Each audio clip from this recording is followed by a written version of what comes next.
অনেক যে আহাজারি করতেছে, কিন্তু দেখা যাচ্ছে যে ৭১-এর স্বাধীনতা যুদ্ধেও এইভাবে লাশদেরকে ঠেলাগাড়িতে নিয়ে জ্বালিয়ে দেওয়ার চেষ্টা করা হয়, এইভাবে গর্ত করে একের পর এক লাশকে দাহ করা হয়। এই ধরনের অবস্থার মধ্যে বাংলাদেশের মানুষ যখন এক ধরনের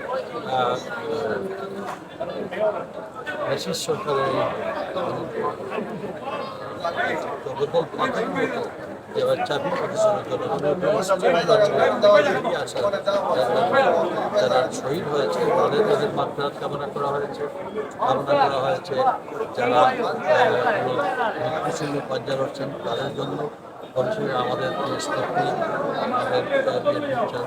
আমাদের জিয়ার সুস্থতা এবং আমাদের তারেক রহমান, আরাফাত রহমানের যে আমাদের অকাল মৃত্যুকে আমরা ভবিষ্যৎ করছি এবং একই সাথে আমাদের নেতা বাংলাদেশ জাতীয়তাবাদী দলের ভারপ্রাপ্ত চেয়ারম্যান আগামী নির্বাচনে তার সুস্থতা এবং তার উপর যে ষড়যন্ত্র মিথ্যা দেশের জনগণ থেকে তাই দূরে রাখা হয়েছে সেখান থেকে যেন আমরা আইনি প্রক্রিয়া মাধ্যমে আমরা দেশবাসীর অপেক্ষা করতেছি তাকে দেশে ফিরে আনি। সেজন্য আমরা এবং আমাদের এই দলের প্রতিষ্ঠাতা চেয়ারম্যান শহীদ রাষ্ট্রপতি জিয়াউর রহমান সহ সারা বাংলাদেশের বর্তমানে একুশে আন্দোলনে যারা শহীদ হয়েছে, যারা গুম হয়েছে এবং যারা এখন পর্যন্ত মৃত্যুবরণ করেছে সকলের জন্য এজন্য আমরা এই আনুষ্ঠানিকতা না করে আমরা এবং বন্যার্থ মানুষের জন্য আমাদের সকলকে আমাদের চেয়ারম্যান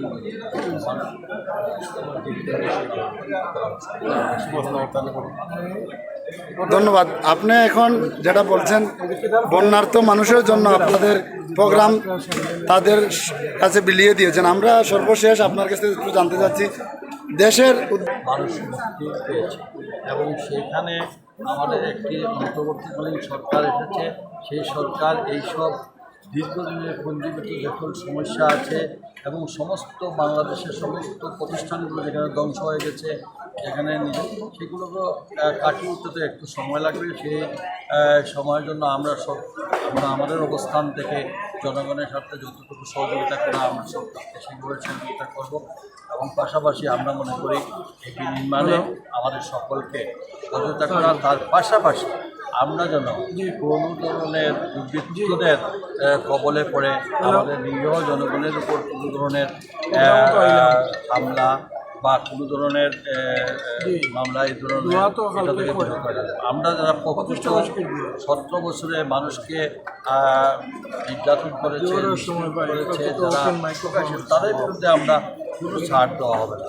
কিন্তু যারা এই বর্তমান পরিস্থিতির আলোকে তারা দুর্বিসন্ধিভাবে আমাদের তাদের ব্যক্তিগত স্বার্থে যেগুলা একে অপরের বিরুদ্ধে এগুলো দায়ভার বিএনপি নেবে না।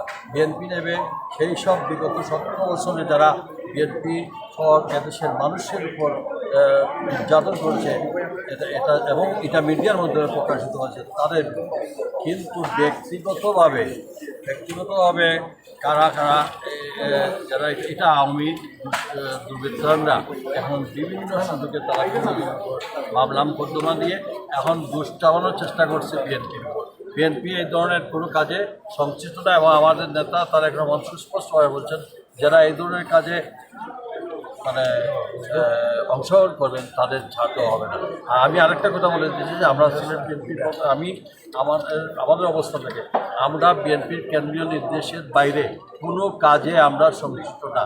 কেউ যদি আমাদের নাম ভাঙিয়ে যে অমুক কর্মকর্তাকে এই ঘোষণা দিয়েছেন বা অমুক কর্মকর্তা এখানে আমরা এই বাণিজ্যে নেই এবং যদি কেউ করে আপনাদের মিডিয়াদের কাছে আমরা সুস্পষ্টভাবে বলতে চাই আমাদের যে কোনো নেতার বিরুদ্ধে হলে আপনারা সরাসরি আপনাদের নিয়ে আসবেন। আমরা দেখছি সামাজিক